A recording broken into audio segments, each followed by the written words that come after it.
Students अब देखिए 3.3 exercise के एग्जाम्पल्स। ठीक है, फर्स्ट एग्जाम्पल क्या है आपके पास, prove that -1 to 1 x p n x p n -1 x dx is equal to this.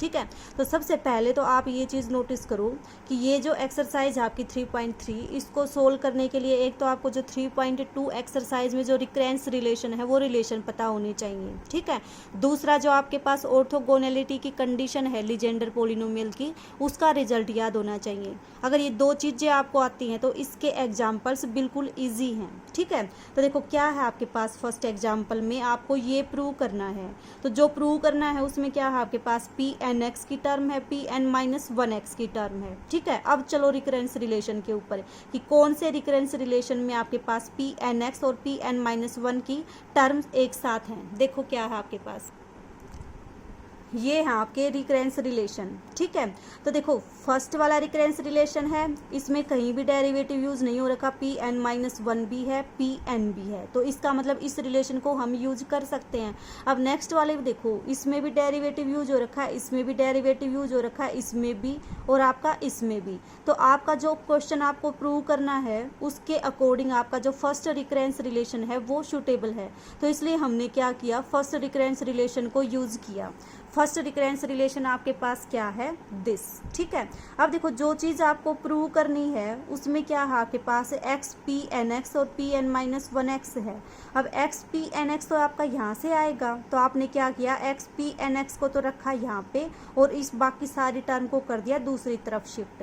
अब इसके साथ तो आपको Pn-1 भी चाहिए, तो आपने क्या किया, दोनों तरफ Pn-1 से क्या कर दिया, मल्टीप्लाई कर दिया। तो देखो आपके पास कितना आएगा, x Pn(x) को यहाँ पे रखा और Pn-1 से कर दिया मल्टीप्लाई, तो आपके पास ये क्या बन जाएगी, राइट हैंड साइड बन जाएगी, सॉरी लेफ्ट हैंड साइड बन जाएगी जो आपको प्रूव करनी है उसकी। ठीक है, अब देखो Pn-1 से मल्टीप्लाई करोगे तो यहाँ पे Pn+1, यहाँ Pn-1, यहाँ Pn-1, यहाँ भी आपका Pn-1। अब करो याद लीजेंडर्स पॉलिनोमियल की ऑर्थोगोनैलिटी को कि अगर m और n आपके इक्वल ना हो तो इस इंटीग्रेशन की वैल्यू कितनी आ जाएगी, आपके पास 0 आ जाएगी। तो ये टर्म तो आपकी बनी 0, इसको रखा एज इट इज, और इसकी वैल्यू कितनी आई थी आपके पास, इसकी वैल्यू देखो m और n अगर आपके पास सेम थे तो कितना आया था आपके पास, 2/2n+1। ठीक है, अब यहाँ पे आपका क्या है, n-1, तो Pn-1 का स्क्वायर कितना आ जाएगा, n की जगह पे n-1 कर दो, n की जगह पे जस्ट n-1 कर दिया। इसको सोल्व करोगे आपके पास क्या आ जाएगा, रिजल्ट आ जाएगा। ठीक है, तो ये था आपका एग्जाम्पल फर्स्ट। अब एग्जाम्पल सेकंड देखो क्या है आपके पास, show that this is equal to this and prove that this is equal to this. आपको क्या प्रूव करना है कि इसकी वैल्यू आपकी इसके इक्वल आएगी। ठीक है, और आपको फिर इसका यूज करके क्या प्रूव करना है कि इस इंटीग्रेशन की वैल्यू क्या आएगी आपके पास, ये आएगी। तो देखो जो आपका ये फर्स्ट पार्ट है इस एग्जाम्पल का, ये बिल्कुल सेम आपका आप 3.2 एक्सरसाइज में सेकंड जो एग्जाम्पल है वो है इसका। ठीक है, वहां से करोगे इसका प्रूफ, फिर इसका यूज करके आपको क्या करना है, इस इंटीग्रेशन की वैल्यू फाइंड आउट करनी है। ठीक है, तो देखो आप ये क्या करोगे, वहां से प्रूव कर दोगे। ठीक है, फिर उसके बाद आपने क्या किया, इसको जब प्रूव करना है तो इसमें देखो आपके पास क्या क्या टर्म है, Pn-x और इसकी इसके साथ मल्टीप्लाई कर रखी है। अब इन दोनों को नोटिस करो, Pn-x यहाँ पे भी, यहाँ पे भी, x² मन यहाँ पे भी, यहाँ पे भी।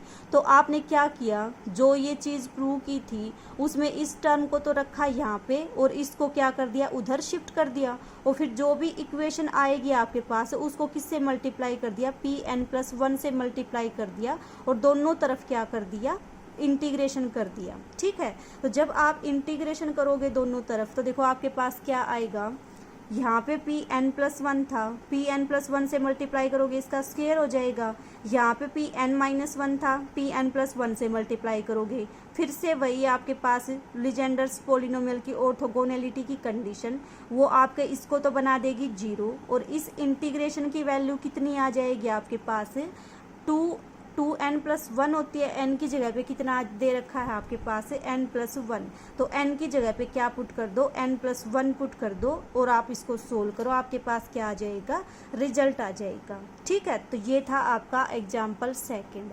अब देखो एग्जाम्पल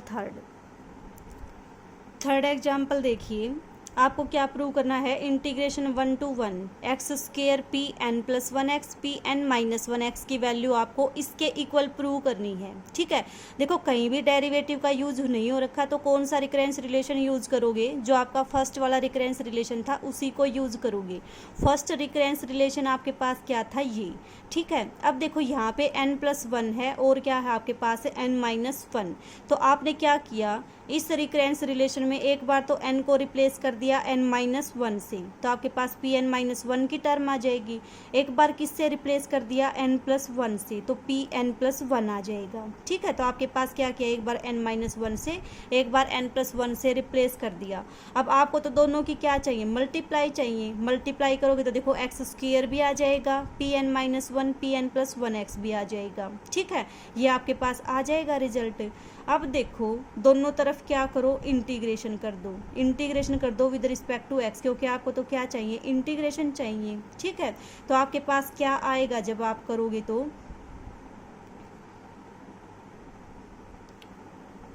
ये टर्म आ जाएंगी।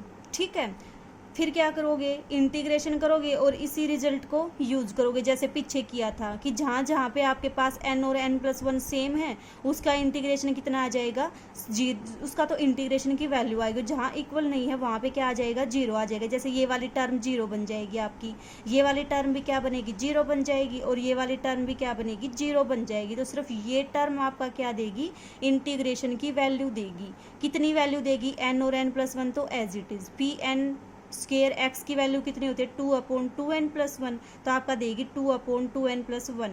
इन टर्म को इधर शिफ्ट कर दो, आपके पास क्या आ जाएगी, इसकी वैल्यू आ जाएगी। ठीक है, फिर क्या दे रखा है इसने, hence deduced the value of this, कि इसका यूज करके आपको इस इंटीग्रेशन की वैल्यू फाइंड आउट करनी है। तो देखो कैसे फाइंड आउट करोगे, इन दोनों इंटीग्रेशन में देखो कितना डिफरेंस है आपका, यहाँ तो है -1 से 1 तक, और ये कितना है आपका 0 से लेके 1 तक।